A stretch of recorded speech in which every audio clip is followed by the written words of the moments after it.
Namo Buddhaya. Now I'm sitting comfortably on the veranda here, free from interruption, peacefully, not even any mosquitoes at this time of day. I will look at some of the questions that I've been meaning to get round to. Firstly, I have more of a statement than a question from Kevin saying Vana Prasata. Now this means the fourth stage of the Hindu faith of renunciation, where at the end of family life the male, the man of the house, leaves the home as a renunciant and goes into the forest as a forest dweller. I think Kevin was suggesting this was my way of life, and it's close. But with Buddhist monastics, renunciants, samanas, we have the additional support of the Sangha, the monastic Sangha, and the lay people. Now, I've picked this question first because it explains a few things that I wanted to explain. I set out on this trip, which was as a necessity for visa reasons, on Tudong. So to go wandering through the forests or wherever of Thailand, coming from living like this Vana Prasata kind of a person in a forest in India, where I had support, but only from my own monastery. I couldn't really wander into others there. So yes, a bit like that. But here, and I suppose it's taken me a little bit by surprise, I expected to wander, but very quickly my Tudong brought me to this wonderful monastery. I had headed purposefully in this direction to visit, and now I plan to stay. So I am being well looked after by the other monks here, the lay people, and I have this very suitable and comfortable accommodation where I can really concentrate on my practice. So this practice is about making the situation, the conditions, as conducive as possible to the development of the mind through the practice of sila, samadhi and panya. It is not a practice of ascetic torture.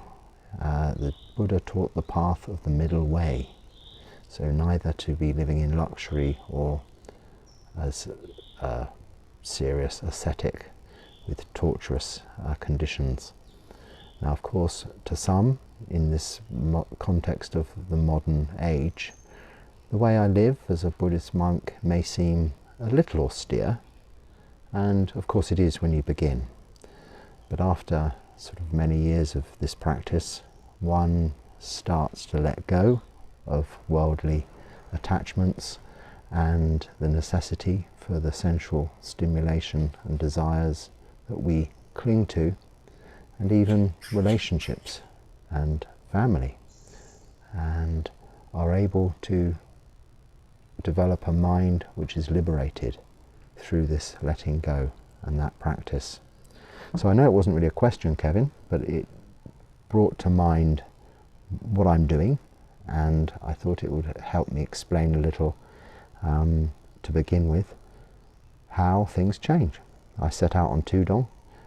I was 3 days, I think, 3 nights, yes, 3 nights, 2 days, wandering and not having anywhere really to stay, but I did have that guest house for a couple of nights, so it wasn't too much dukkha, too much suffering. There's always the uncertainty. Of course, I never book anything ahead, but that's not a problem for me, because then you're not having expectations. And like I've said in the previous video, a lot of our suffering comes as a result of expectations. So moving on, another question. Can I practice, so this is from Creel, can I practice monastic life at home?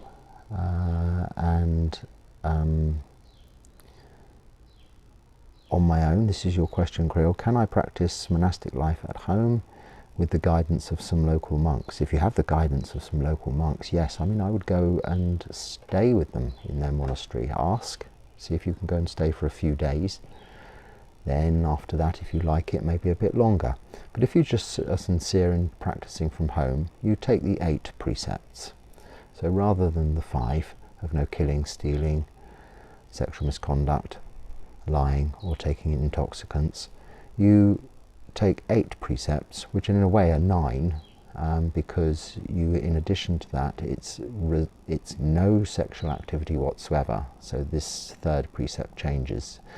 And then in addition to those 5, you have no entertainment. Sorry, number 6 actually is you will not eat after noon. So after midday or solar at noon, you do not have any more solid food until dawn the next day. So we only eat in this monastery once a day at 8 o'clock, 8 a.m., which is taking a bit of getting used to for me, because I've been used to eating at about 11. So halfway through the day, well, further towards the next day, if that makes sense. So now it's quite a long time from 8 a.m. You finished by 20 to 9 before you eat again the following day. But I'm sure it'll balance out, and this is how it used to be previously when I was in Thailand. And we have no breakfast, of course, because there's no chance. There's this not eating. There's the meal at 8. So I have been getting a little bit used in India to having some kind of snack early on and then eating again prasad at 11:30. So it's another adjustment. Again, I wasn't expecting anything different. I'm open-minded. And my body, my mind, it's the mind mainly, will balance out towards this. So yes, this could be, if you're working and you're practicing from home, difficult. You might have to leave that one out. You don't have to take them all. You can take them all and try, but if you're just doing this with a view to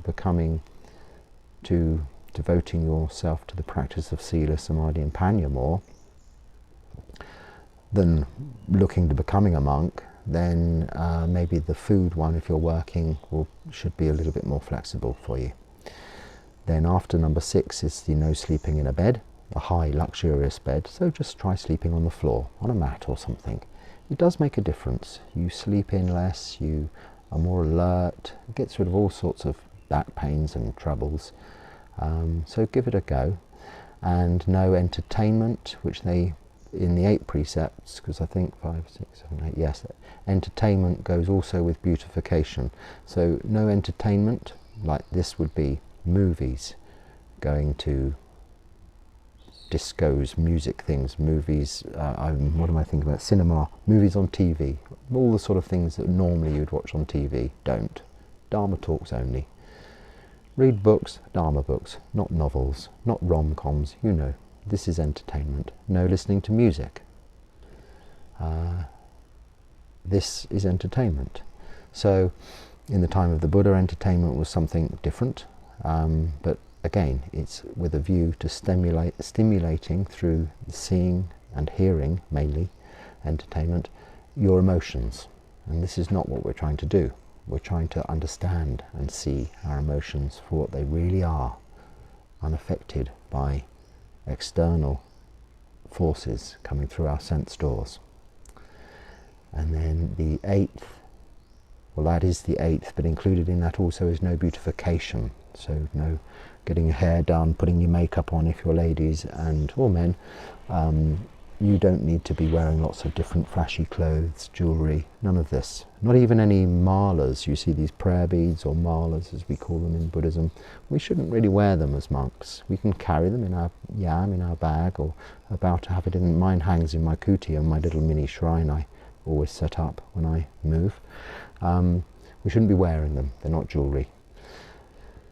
So this is the 8 precepts that you can take. And in terms of guidance from home, if you have a monastery locally, yes, you can visit them, but often you don't get much chance to talk. But these days, with this platform, YouTube, for instance, there's so much monastic, with discernment. If you find the right channels, there's so much in terms of Dharma talks and monastics and monastic establishments, monasteries, sanghas answering your questions. So there's so much support there for you in this day and age to actually practice from home. Now most people who go into, well, I wouldn't say most people, I know from my own experience and from other monks, they've tried at home first and gradually reduced their attachments to their worldly life, even their jobs. You reduce your job working life down to as minimum hours as necessary. The property you live in, get it smaller and smaller and smaller, and that's how I did it, very gradually. I say gradually, it was only a few years, but you don't just all of a sudden move into the monastery. You can do that also if you're very brave. Go and stay though for 3 days. They won't allow you to stay for longer than that, first of all. They see how you are, you see how they are, and by mutual agreement you can extend that time, 3 weeks, 3 months, 3 years, 30 years. That's how it goes. So, hope that answers your questions, Creel. Creel. Oh, I like this question. What do you gain by becoming a monk? Well, precisely the point. Nothing at all. You let go of everything. What you gain is the opportunity and the support from the Sangha to practice sila, so moral virtue, samadhi, meditation, and panya, wisdom, or the development of wholesome mind states and the reduction of unwholesome mind states. This is a wonderful opportunity that you only get through becoming a monk, because you renounce your worldly life from material objects to people and relationships. You still have contact with your family, of course, but it's a slightly different arrangement, a relationship. This is the advantage, and you could say it was what you gain. It's more an opportunity that you gain. But what you really gain is the letting go. So you're not actually physically getting anything but opportunity to practice and become eventually free from suffering in this lifetime. That is the point. Have I read your question correctly? What do you gain after becoming a monk? Really, that is it. The opportunity to practice solely with no distractions from worldly life. And that involves renunciation, letting go. So it's not gaining, it's giving up. The opposite of gaining is giving. You also get the opportunity to give. You have no possessions, but you give your time, your service. If you live in a monastery, there are duties, chores you may be doing, but you also have the opportunity to be giving, passing on the teachings of the Buddha through your experience, which you are able to give to lay people. Most importantly, however, the greatest gift of dana you can give is the keeping of sila, the gift of fearlessness to all beings. I was sitting just earlier down below. A little bird with a long tail, I wouldn't know what it was called, was sitting right next to me. And I moved and it didn't move, it didn't fly away. And likewise a little lizard next to it, the same. They are used, wildlife even, are used to being in monasteries where they will not be harmed. So they don't automatically fly away. It is such a wonderful thing to see. If a monastery is big enough, all of the wildlife is like that. It's respectful of you, you're respectful of it. So as long as we don't tread on snakes, they won't bite us. So this is the way it is symbiotic with nature, this life. And that's one big gain. I had to remind myself what the question was then, but that's one big thing to gain. Such an experience. Next question. I don't know that I'm going the right way. How do I do this? 1, 2, 3. One. Excuse me, not very well planned here. I might be going backwards as well. Question. Namaste Bhante. How are you? So thank you. Thank you, Bhavani. How will be the pure mind according to Buddhism? It will be free from defilements, primarily the root cause of defilements of greed, hatred, and delusion.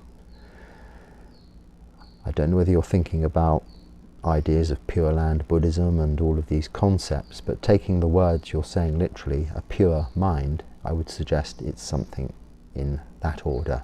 A mind free from defilements. Kilesas is the Pali word, but those are the things that come up so much in our meditation and daily life through the 5 hindrances of sensual desire, ill will, tiredness or laziness, lethargy, restlessness and worry, and doubt. Those 5 hindrances represent in an identifiable form our root defilements of greed, hatred, and delusion, delusion being confusion. Now, if you practice sila, samadhi, panya, moral virtue, meditation and wisdom, I know I've said it a few times already in since I've been talking, but you can never say it enough or think it enough. Make it a mantra if you like. If you practice this, you will develop wholesome mind states and reduce unwholesome mind states. Eventually, your mind will be pure, and this would be a stage of enlightenment along the way to Nibbana. So that was according to Buddhism, you said, not my opinion, but according to Buddhism I would suggest, because I don't know that pure mind is a specific enough. I understand what you're saying, and I hope that answers your question, Bhavani. I'd be interested to see if that question comes up on any other monastic things. Right. Hey, thanks for your previous... Sorry, excuse me, I haven't read these now. Okay, this question is from... I think you're referred to as Phaser in some places. Phaser? Anyway, your question is about... I won't read the whole question, because I can't see it very clearly. I should be wearing some reading glasses, really. Is it possible to become a Buddha, become enlightened, become awakened, so Buddha means awakened one, through a different,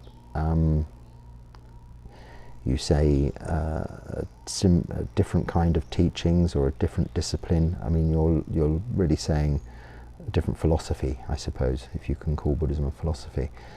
You know, Buddhism is called Buddhism because the Buddha, the awakened one, this wasn't his name. He became an awakened one when he realized the truth. There is only one truth, so there are no alternatives to that truth. Now, that's not to say there's lots of additional aspects to life and different philosophies, but they all arrive at the same result: the truth of suffering and the end of suffering. The Buddha discovered the end of suffering through the practice of sila, samadhi, panya, and he was able to free himself from suffering, attachment, and therefore the cycle of rebirth in samsara. This is what it means by the Buddha. Now, you can be awakened, however, in any subject matter. There are awakened physicists, scientists, chemists. There are awakened musicians, awakened to that topic. But in relation to what we're talking about, then you're asking my opinion. What is it in your opinion? Actually, I missed a bit at the start. You're saying anyone realizing the bigger picture. Again, it depends on the subject matter. The bigger picture is not so big. There is suffering, and there is an end of suffering. So I'm not sure I've answered your question that satisfactorily, because I'm not really quite sure what the question specifically is, but I hope that will help. Please send me another message or something if I can elaborate further. Okay, Digha Nikaya 27 explains origins. I think a while ago I was talking about the imponderable questions. Achintya, the questions that the Buddha said not to go about the origins of the universe, the cosmos, and try and understand how it will end. If you remember that, there's certain questions that you shouldn't waste your time dwelling on. I think your question relates to that. You actually more a statement. Digha Nikaya 27 explains origins. Yes, it does, but it really explains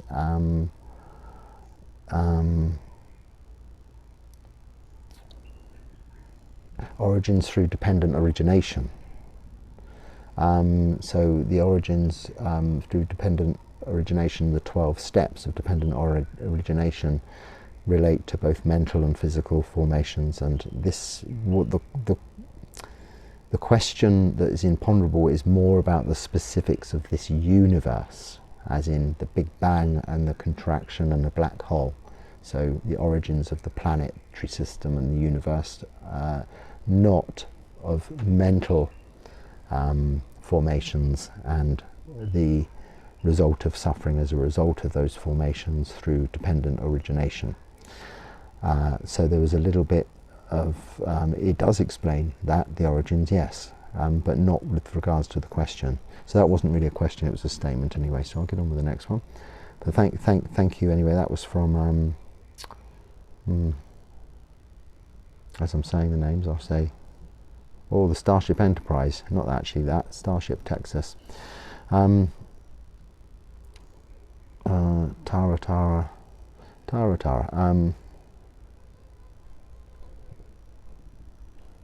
This question is about taking refuge and also worshipping a god, specifically Krishna, you say here. Now, you did refer to Tibetan Buddhism, and I'm a Theravada Buddhist, but I think the same applies. It's not a specific no. As a result of the practice, you will see there's no need to be worshipping, praying for answers or assistance through a higher power, other than the teachings of the Buddha with the support of the Sangha. Because it's really the refuge you take is in the triple gem, the Buddha, the Dharma, the Sangha. The Buddha, not because he's a god that you're praying to, or Krishna, or any other god,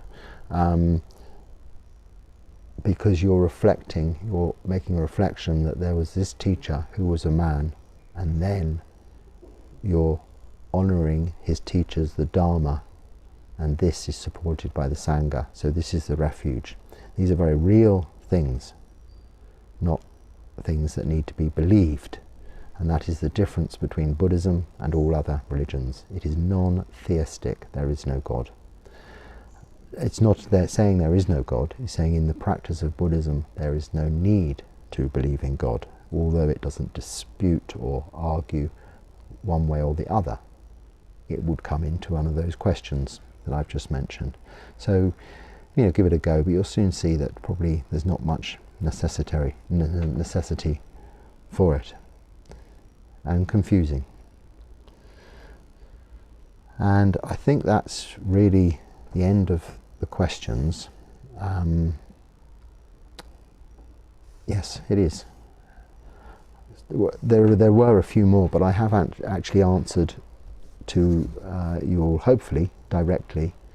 If I haven't, forgive me. I've been travelling and I may have slipped up a bit. Those were ones I'd made a note of, or a screenshot of, let's say, in order to remind me to answer them in the next questions and answers video. So I hope it was clear. I hope it was useful. If it's not useful, just ignore it. This is the beauty of the teachings of the Buddha. You'll find they're always useful.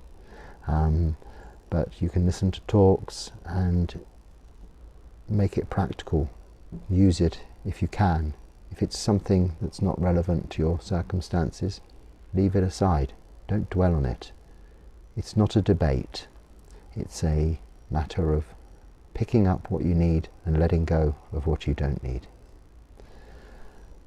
So, on that point, I will try and keep this a little bit shorter and maybe make another video about my daily routine here in the monastery, which will be coming up soon, now that I've answered the questions that were pending. So many blessings to you.